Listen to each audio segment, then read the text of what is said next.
అందరికీ నమస్తే. ఈరోజు ఒక ముఖ్యమైనటువంటి విషయం. ఇది విన్న తర్వాత మీ అందరికీ కూడా ఏదో ఒక టైంలో మీ సమస్య మీకు గుర్తుకొస్తుంది. మీ సమస్య నుంచి ఎలా బయటపడాలో కూడా మీకు గుర్తుకొస్తుంది. దాదాపు మనందరి జీవితంలో కూడా అంటే ఏదో గెలవడానికి పోరాటం చేసే ప్రతి ఒక్కరికి కూడా ఈ స్టోరీ మీకు టచ్ అవుతుంది. ఇది స్టోరీ అంటే స్టోరీ కాదు, రియల్ లైఫ్. నేను నా లైఫ్లో నాకు ఒకరితోటి ఎక్స్పీరియన్స్ అయినటువంటి విషయం నేను మీకు ఈరోజు షేర్ చేస్తాను. ఒకసారి ఒక అమ్మాయి నా దగ్గరకు వచ్చింది. అంతకంటే ముందు ఒక ప్లేస్లో నేను ఇచ్చినటువంటి మోటివేషనల్ స్పీచ్ ఇవ్వడానికి వెళ్ళినప్పుడు అక్కడ స్పీచ్లో నా స్పీచ్ విన్నదట అమ్మాయి.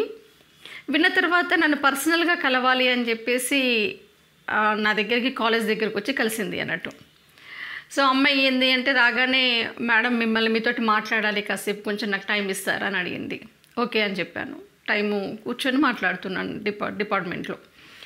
మాట్లాడుతున్నప్పుడు అమ్మాయి ఏంది అంటే కాసేపు కాగానే ఏడవడం మొదలుపెట్టేసింది. బాగా ఏడ్చేస్తుంది. అంటే అమ్మాయికి మనసులో ఎంత వేదన ఉంది అంటే ఎవరు నేను అన్నోన్ పర్సన్ నాకు చెప్పుకోవాలని వచ్చేసి నా దగ్గర కూర్చొని ఏడ్చేస్తుంది. ఇంకా మేడం నేను ఈ విషయం ఎవరి దగ్గర నేను చెప్పలేకపోతున్నాను, చాలా సతమతం అయిపోతున్నా మేడం, ఇంకా నాకు ఒక్కసారి మీ దగ్గర చెప్పాలి అనిపించింది వచ్చాను అని చెప్పేసి. ఆ అమ్మాయి హిస్టరీకి వెళ్తే తను ఏంటి అంటే మ్యారీడ్, అప్పటికి ఒక బాబు ఉన్నాడు. తను బాగా లైఫ్లో తను కష్టపడి చదువుకుంది. చదువు అంటే తర్వాత టీచింగ్ ప్రొఫెషన్ అంటే ఒక ప్యాషన్ తోటి తను చదువుకుంది. బట్ 2 సార్లు డిఎస్సి తను అటెంప్ట్ చేసినా కూడా ఫెయిల్యూర్ అయింది. ఇంకా తనకి లైఫ్ అంటే బాగా విరక్తి కలిగిపోయింది అన్నట్టు. ఇంకా నాకు రావట్లేదు కదా, 2 సార్లు నేను ట్రై చేసినా నాకు డిఎస్సి రాలేదు, ఇక బహుశా నేను ఇంకే విషయంలో నేను గెలవలేనేమో అని ఒక అసంతృప్తి, నిరాశ, నిస్పృహ మొత్తం అమ్మాయిలో పేరుకొని పోయింది అన్నట్టు. ఇంకా బాగా ఏడ్చేస్తూ ఉంది. ఇంకా నా లైఫ్ ఎందుకు మేడం, మా అత్తగారు వాళ్ళంతా నన్ను ఎక్కిరిస్తున్నారు, ఇంట్లో నన్ను దెప్పి పొడుస్తున్నారు, ఇంకా నువ్వేం సాధిస్తావు అంటున్నారు, చుట్టుపక్కల వాళ్ళంతా నన్ను వెక్కిరిస్తున్నారు, నీ వల్ల ఏమవుతుంది, ఏదో ఎగ్జామ్ రాసావు కదా నీకు వచ్చిందా, జాబ్ వచ్చిందా అని అడుగుతున్నారు. ఇటు అత్తగారి సైడ్ నుంచి, ఇటు మా వాళ్ళ సైడ్ నుంచి, మా సైడు కొంతమందికి ప్రయత్నంలోనే జాబ్స్ వచ్చేసరికి వాళ్ళ ముందు నేను తలెత్తుకోలేకపోతున్నాను. మరి నేను చదివి నేను చేసేదంతా ఏంటి, అసలు నాకు బతకాలనిపించట్లేదు మేడం అని చెప్పేసింది. అంటే మరి నువ్వేం చేద్దాం, నువ్వు అమ్మాయి కాసేపు ఏడిచేంతవరకు ఏడనిచ్చాను. తర్వాత నేను అడిగాను, మరి నువ్వేం చేద్దాం అనుకుంటున్నావు అంటే ఇంకా నాకు వద్దు మేడం, ఈ లైఫ్ వద్దు అనిపిస్తుంది అని చెప్పింది. సో ఒక్కసారి అమ్మాయిని కాస్త మాటల్లో పెడదాము. నాకు అమ్మాయి సమస్య కంప్లీట్గా అర్థమైపోయింది. ఏంటి అంటే 1 or 2 times ఒక గోల్ తోటి ఒక ఎగ్జామ్ రాసింది, ఫెయిల్యూర్ అయిపోయింది. ఆ ఫెయిల్యూర్ తోటి అమ్మాయి మళ్ళీ ఒక అటెంప్ట్ చేయడానికి భయపడిపోతుంది. ఇంకా నా వల్ల కాదేమో, నేను అటెంప్ట్ చేయలేనేమో, ఇంక జీవితం ఎందుకు, ఒక రకమైన ఫ్రస్ట్రేషన్ తోటి అమ్మాయి కూరుకొని పోయింది అన్నట్టు. సో అమ్మాయి ఏడ్చినంతసేపు ఎడవనిచ్చిన తర్వాత నేను అడిగాను, కాస్త ఫ్యామిలీ బ్యాక్గ్రౌండ్ ఏంటమ్మా, నీ ఫ్యామిలీ ఏంటి, మీ హస్బెండ్ ఏం చేస్తాడు. మా హస్బెండ్ ఏదో ప్రైవేట్లో జాబ్ చేస్తాడు మేడం, బట్ నాకు గవర్నమెంట్ జాబ్ తెచ్చుకోవాలని ఉంది, నాకంటూ ఒక సొసైటీలో ఒక గుర్తింపు రావాలని ఉంది. యాక్చువల్గా నేను జాబ్ వచ్చేంతవరకు పిల్లలు కూడా వద్దనుకున్నాను, కానీ పెళ్ళైన దగ్గర నుంచి ఇంకా పిల్లలు కాలేదా అని అందరూ అడుగుతుంటే నేను ఇక ఒక బాబు పుట్టాడు మేడం నాకు. ఆ క్వశ్చన్ కూడా నేను భరించలేకపోయాను కొద్ది రోజులు. ఇలా చెప్పుకొస్తుంది అన్నట్టు. బాబుకి ఎంత ఏజ్ అమ్మా అని అడిగాను నేను. ఇప్పుడిప్పుడే అంటే 1 year ఏజ్ మేడం, ఇప్పుడిప్పుడే నడుస్తున్నాడు. నాకు పుట్టకముందే చాలా, అంటే బాబు పుట్టకముందు నాకు టైం ఎక్కువ దొరికేది, బాగా చదివాను మేడం, ఇప్పుడిప్పుడే వాడితోటే టైం సరిపోతలేదు, ఇంకా నాకు ఫ్రస్ట్రేషన్ వచ్చేస్తుంది, నేను చదువుతానో లేదో, నా వల్ల కాదేమో అనిపిస్తుంది, నేను ఫెయిల్యూర్ అయ్యాను మేడం అని చెప్పేసి తను చెప్పుకొస్తుంది. సో అక్కడే నాకు ఆన్సర్ దొరికింది నాకు. సో నేను అమ్మాయి లైఫ్లో నుంచి నేను తనకిచ్చినటువంటి ఒక చిన్న ఎగ్జాంపుల్ తర్వాత అమ్మాయిలో ఎంత చేంజ్గా అనిపించింది అంటే నేను మీకు చెప్తాను. నేను ఒక క్వశ్చన్ వేసాను, మీ బాబు ఏజ్ ఎంతమ్మా అని. ఇప్పుడిప్పుడే నడుస్తున్నాడు అని. నేను తనని అడిగాను, మీ బాబు నడుస్తున్నప్పుడు నువ్వు బాధలో ఉన్నావు కదా, మీ బాబునన్నా నువ్వు ఎంజాయ్ చేస్తున్నావా, వాడు నవ్వులు, వాడు పాకులాడుతుంటే, లేకపోతే వాడి ఫీలింగ్స్, ఇవన్నీ నువ్వు చూస్తున్నాను మేడం, అంతో ఇంతో ఈ బాధని వాడిని చూడడం ద్వారానే నేను మర్చిపోతున్నాను అని చెప్పింది. చెప్పినప్పుడు నేను ఒక క్వశ్చన్ వేసాను, మీ అబ్బాయి నడుస్తున్నాడు కదా, ఎలా నడుస్తున్నాడు, ఏదైనా పట్టుకొని నడుస్తున్నాడా, కాస్త ఎక్స్పీరియన్స్ చెప్పు నువ్వు అన్నాను. అంటే ఏంది మేడం ఇవన్నీ అడుగుతుంది అన్నట్టుగా కొంచెం ఎక్స్ప్రెషన్ కనిపించింది. బట్ చెప్పింది ఒకటి అప్పటికి అంటే కొంచెం అమ్మ ఫేస్లో ఒక బ్రైట్నెస్ అన్నట్టు. ఆ అబ్బాయి గురించి చెప్పేటప్పుడు వాడు మేడం కింద పడేవాడు, మళ్ళా ఏదో ఒకటి లేవాలన్న ప్రయత్నంతో మళ్ళీ లేచి నడుస్తా. ఎన్నిసార్లు పడుతున్నాడో మేడం, నా టెన్షన్ అంతా వాడే ఒకటే పడుతూ ఉన్నాడు, లేస్తూ ఉన్నాడు, దెబ్బలు తగిలించుకుంటున్నాడు. ఇక్కడే నీకు ఆన్సర్ ఉంది, నువ్వు బాధపడాల్సిన అవసరం లేదు. పిల్లోడిని ఒక్కసారి అబ్జర్వ్ చేయి మీ అబ్బాయిని. వాడు ఏం చేస్తాడు? ఫస్ట్ పాకుతాడు. పాకిన తర్వాత చిన్నగా లేచి నిలబడే ప్రయత్నం చేస్తాడు. లేచి నిలబడే ప్రయత్నంలో మీరు ఎప్పుడైనా మీరు ఇంట్లో చిన్న పిల్లలున్నా, మీ పిల్లలున్నా, మీ ఇంట్లో మీ అక్క పిల్లలు, అన్న పిల్లలున్నా, ఈవెన్ నేను కూడా మా బాబుని నేను అబ్జర్వ్ చేశాను. లేచి నిలబడ్డప్పుడు ఏం చేశాడంటే ఇలా ఇలా ఇలా ఊగుతూ ఉంటాడు. కాసేపు బ్యాలెన్స్ ఉండదు. ఊగి ఊగి ఊగి స్ట్రైట్గా నిలబడ్డం మొదలు పెడతాడు. ఆ తర్వాత ఒక అడుగు వేస్తాడు, కింద పడతాడు. అయినా మళ్ళీ లేచి మళ్ళీ ఏదో ప్రయత్నం చేస్తాడు, ఇలా ఇలా నడిచే ప్రయత్నం చేస్తాడు. మళ్ళీ ఒక అడుగు వేస్తాడు, మళ్ళీ కింద పడతాడు. మళ్ళీ ప్రయత్నిస్తాడు, మళ్ళీ 2 అడుగులు వేస్తాడు, మళ్ళీ కింద పడతాడు. అలా పడ్డ ప్రతిసారి లేస్తుంటాడు, నడుస్తుంటాడు. చిన్నగా కూర్చున్నోడు కాస్త లేవడం మన కంటితోటే మనం చూస్తాము. లేచిన వాడు నడవాలి అని ప్రయత్నించడంలో కింద పడటం మన కంటితోటే చూస్తాము. వాడు క్రమంగా అడుగుడులు నేర్చుకుంటాడు. ఫస్ట్ దేన్ని ఒక బ్యాలెన్స్గా పట్టుకొని నడవడం మొదలు పెడతాడు. ఆ తర్వాత ఒక్కడే నడవడం మొదలు పెడతాడు. ఆ తర్వాత పరిగెత్తడం మొదలు పెడతాడు. ఇది నిజ జీవితంలో మనం చూసే ఎగ్జాంపుల్స్. మన లైఫ్లో మనం కూడా చిన్నప్పుడు అలాగే నడవడం నేర్చుకున్నాం. సో నేను తనకు చెప్పింది అది. మీ అబ్బాయి ఫస్ట్ నడిచే ప్రయత్నం చేశాడు, ఒకసారి పడ్డాడు, మళ్ళీ ప్రయత్నం చేశాడు, మళ్ళీ పడ్డాడు, మళ్ళీ ప్రయత్నం చేశాడు. ఒక విషయం అబ్జర్వ్ చేసావా? వాడు పడ్డప్పుడల్లా మళ్ళీ ప్రయత్నిస్తూనే ఉన్నాడు. ఒకవేళ వాడు ప్రయత్నించకపోతే నిలబడడంలోనే వాడు ఒకసారి కూర్చున్నవాడు లేచి నిలబడబోతాడు. నిలబడడంతో బ్యాలెన్స్ ఆగా కింద పడిపోతాడు. ప్రయత్నించలేదు, నిలబడడం చేత కాదు. జీవితంలో ఇక నిలబడడం అనే ప్రక్రియ వాడికి రాదు. అలాగే నిలబడ్డవాడు అడుగులేసే ప్రయత్నం చేస్తున్నాడు. 2 సార్లు పడ్డాడు, 3 సార్లు పడ్డాడు, 4 సార్లు పడ్డాడు, అయినా ప్రయత్నిస్తూనే ఉంటాడు. చివరికి జయిస్తాడు, నడుస్తాడు, అడుగులు వేస్తాడు.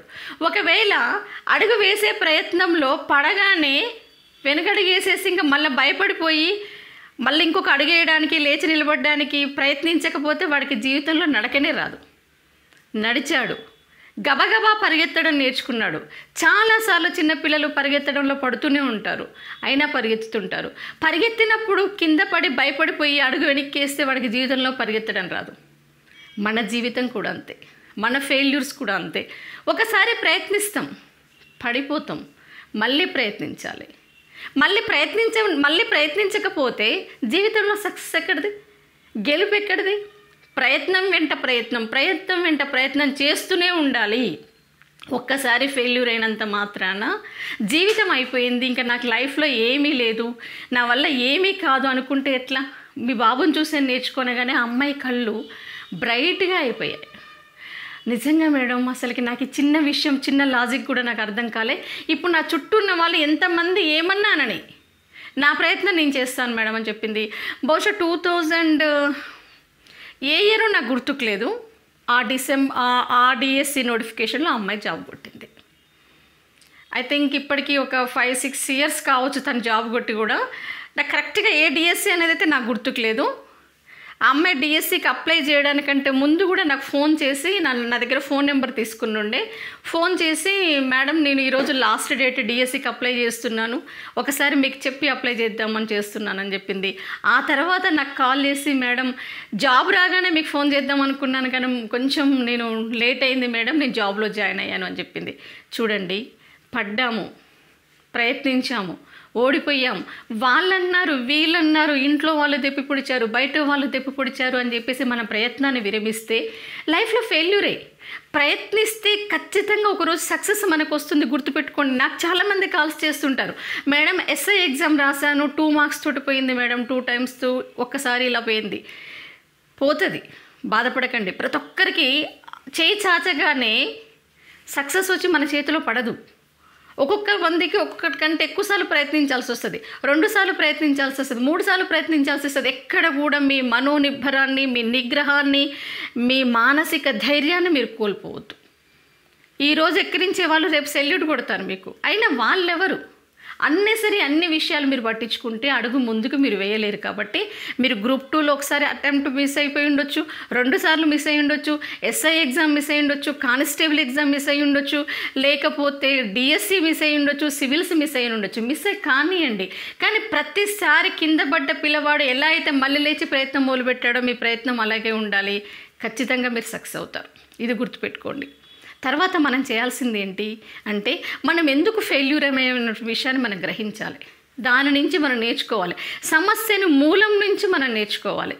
సమస్యని ఆమూలాగ్రం మనం అర్థం చేసుకోవాలి. ఒకసారి అటెంప్ట్లో మీరు ఫెయిల్యూర్ అయ్యారు, నాకు ఎక్కడ మిస్టేక్ జరిగింది, ఏ ఏరియాలో నేను వీక్ ఉన్నాను, ఎక్కడ స్లో ఉన్నాను, ఇది మీరు రెక్టిఫై చేసుకోవాలి. అంతేకాని ప్రయత్నించడం ఆపేస్తే. ఒక చిన్న ఎగ్జాంపుల్, ఒక అబ్బాయి ఇంట్లో అమ్మ కిచెన్లో బాగా మంచి వాడికి ఇష్టమైనటువంటి టిఫిన్ చేస్తుంది, బ్రెడ్ రోల్స్ చేస్తుంది, పెనం మీద కాలుస్తుంది, వాడికి స్మెల్ బాగా ఇష్టంగా స్మెల్ వచ్చేస్తుంది. పరిగెత్తాడు కిచెన్లోకి. పరిగెత్తి ఏం చేశాడు అంటే అమాంతం పెనం మీద చేయబెట్టాడు ఆ బ్రెడ్ రోల్ని తీసుకోవడానికి. చేయబెట్టగానే పెనం కాలింది, చేయనికి తీసుకున్నాడు, మళ్ళీ తీసుకునే ప్రయత్నం కూడా చేయలేదు. చెయ్యి కాలింది, వాడు రెక్టిఫై చేయాల్సినటువంటి విషయం ఏంటి, నేను అందుకునే ప్రయత్నంలో తొందరపడ్డాడు, అది కాలుతుందా లేదా అని చెప్పేసి కూడా ఆలోచించలేదు. ఎందుకు అందుకోలేకపోయాము అనేటువంటి, అంటే ఇలా చేస్తే ఏమవుతుందనేది ఆలోచించలేదు.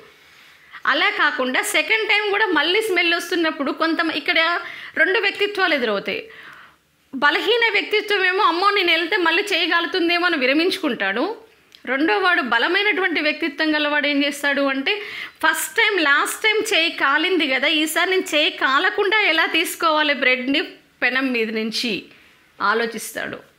పట్టుకారు పెట్టి తీసుకోవడమా, లేకపోతే ఫస్ట్ పెనం కాలుతుందా చల్లగా ఉందా అనేది ట్రై చేసి చూస్తాడు, దాన్ని తెలుసుకుంటాడు. చల్లగా ఉంటే తీసుకుంటాడు, లేకపోతే కాలుతుందంటే పట్టుకారుతో తీసుకోవడమా, ఒక గంటతో తీసుకోవడమా, ఏదో ఒక ఆలోచన అనేది వస్తుంది. అంటే ఒక ఫెయిల్యూర్ ఎదురైనప్పుడు భయపడి అడిగేయడం కంటే ఫెయిల్యూర్ ఎందుకు అయ్యాము అని చెప్పేసి ఆ రూట్స్ నుంచి తెలుసుకొని దాన్ని రెక్టిఫై మనం చేసుకోవాలి. లైఫ్లో పడుతుంటాం, చాలాసార్లు పడుతుంటాం. పడినప్పుడల్లా లేవడంలోనే జీవితం యొక్క మజా ఉంటుంది. విజయం యొక్క అంటే మనం సాధించాలి అన్న తపన అక్కడే మనకు కనపడాలి. సక్సెస్ అక్కడనే ఉంటుంది. ఒకసారి ఒక కంపెనీ వాళ్ళు ఏం చేశారు అంటే, వాళ్ళ కంపెనీకి బెస్ట్ సెల్లర్ ఎంప్లాయీని సెలెక్ట్ చేసేసి అందరికంటే బాగా హార్డ్ వర్క్ చేసి బెస్ట్ సెల్లర్ అనిపించుకున్నటువంటి ఒక ఉమెన్ ఎంప్లాయీకి ఒక అవార్డు ఇద్దాము అని చెప్పేసి డిసైడ్ అయిపోయారట. ఒక పెద్ద హాల్లో ఒక మీటింగ్ అరేంజ్ చేశారు. ఆ రోజు సాయంత్రం అరేంజ్ చేసి ఆ ఉమెన్కి ఆ రోజు అవార్డు ఇవ్వాలి అనుకున్నారు, ఆమె హార్డ్ వర్క్కి. సో ఆమె కూడా ఆ మీటింగ్కి వచ్చింది. అందరూ ఉత్కంఠగా ఉన్నారు, ఎప్పుడెప్పుడు అవార్డు ఇస్తారా అని చెప్పేసి. అవార్డు అనౌన్స్ అయింది, ఆమె పరిగెత్తుకుంటూ వస్తుంది అవార్డు తీసుకోవడానికి. స్టెప్స్ ఎక్కింది, స్టెప్స్ ఎక్కబోయి కొన్ని స్టెప్స్ ఎక్కింది, ఇక లాస్ట్కి పైకి అడుగు పెడతానంగా ఏం చేసింది, జారిపోయి కింద పడి డొల్లుకుంటూ వచ్చేసి మళ్ళీ కింద పడింది. అందరు నిర్ఘాంతపోయారు. ఎప్పుడైనా సరే 10 మందిలో మనం పడ్డప్పుడు అందరు షాక్ అవుతారు, కొంతమంది నవ్వుతారు, అది కూడా వేరే విషయం. అయితే అందరు నిర్ఘాంతపోయారు, ఊహించని పరిణామం అన్నట్టు. అది అసలు ఏమవుతుంది, ఒక రకమైనటువంటి నిశ్శబ్దం ఉంది మొత్తం హాల్ నిండా. ఆమె కాసేపు కింద పడి అలాగే కొద్దిసేపు తేరుకొని మళ్ళీ లేచి పైకి పరిగెత్తి అవార్డు తీసుకుంది. అవార్డు తీసుకున్న తర్వాత ఆమె ఆ సభను ఉద్దేశించి 2 వాక్యాలు మాట్లాడాలి అనుకుంది. ఆమె చెప్పినటువంటి విషయం ఏంటి అంటే, డియర్ ఫ్రెండ్స్, మీ అందరికీ ఒక డౌట్ రావచ్చు, నేను ఈ అవార్డు గెలవడానికి నేను ఏ రకంగా కష్టపడ్డాను అని తెలుసుకోవాలని మీరందరూ అనుకుంటున్నారు. నేను అది చెప్పాలి అనుకుంటున్నాను. మీ సందేహాన్ని ఇప్పుడు నివృత్తి చేస్తాను. నేను ఎలా ఈ అవార్డు గెలుచుకున్నాను అంటే, ఇప్పుడు చూసారు కదా నేను కింద పడ్డాను, ఇలా చాలాసార్లు నా జీవితంలో కింద పడ్డాను, పడ్డప్పుడల్లా మళ్ళీ లేచాను, కాబట్టి ఈ పురస్కారాన్ని నేను అందుకున్నాను అని చెప్పింది. సో ఎంత పాజిటివ్ ఎనర్జీ ఉంది చూడండి దాంట్లో, ఎంత మోటివేషన్ ఉంది. సో పడటం తప్పు కాదు, పడినప్పుడు లేవడానికి ప్రయత్నం చేయకపోవడం తప్పు, మళ్ళీ ప్రయత్నించకపోవడం తప్పు. అందరూ పడతారు, బట్ పడ్డదాని నుంచి మనం ఒకటి నేర్చుకోవాలి, రెక్టిఫై చేసుకోవాలి. అది చాలా ఇంపార్టెంట్. అంటే మనం పడ్డాము అంటే మనం అనుభవం, ఒక అనుభవం వస్తుంది. ఈ అనుభవం మనకేం చేస్తుందంటే సరైన మార్గాన్ని చూపిస్తుంది, తప్పులు చేయడం తప్పు కాదు, తప్పు నుంచి రెక్టిఫై చేసుకోవడం, తప్పు నుంచి నేర్చుకోవడం అనేది గొప్ప గుణం. నేర్చుకొని మళ్ళీ అడుగు ముందుకు పెట్టడం అనేది విజయవంతులైనటువంటి లక్షణం. కాబట్టి సో ఫెయిల్యూర్ అయ్యామని ఎప్పుడు బాధపడకండి. ఒక్కసారి ఫెయిల్యూర్ కాగానే బెంగపడకండి. 2 సార్లు కానివ్వండి, 3 సార్లు కానివ్వండి, కానీ మీకు ఎక్కడ మిస్టేక్ జరుగుతుందనేది మీరు రెక్టిఫై చేసుకొని మిమ్మల్ని మీరు ఎప్పటికప్పుడు స్విచ్ ఆన్లో ఉంచుకోవాలి, ఎనర్జెటిక్గా ఉంచుకోవాలి. మీ లక్ష్యానికి మీరు కట్టుబడి ఉండాలి, నిబద్ధతగా ఉండాలి. పడినప్పుడల్లా లేచే విధంగా మీ మైండ్ని మీరు మొబిలైజ్ చేసుకోవాలి. ఏ ప్రతికూల మాటలు కూడా మీ మనసును చేరనియొద్దు. కేవలం మీ లక్ష్యం వైపే మీ గురి ఉండాలి. దానికి మీరు ఏం చేయాలి, ఎక్కడ మిస్టేక్ జరుగుతుంది, సమస్యను సమూలంగా కూకటి వేలతోటి పెకిలించేసేయండి. మళ్ళీ ప్రయత్నించండి, విజయం మీదే అవుతుంది. సో మరొక వీడియోతో మీ ముందుకు వస్తాను. Thank you very much.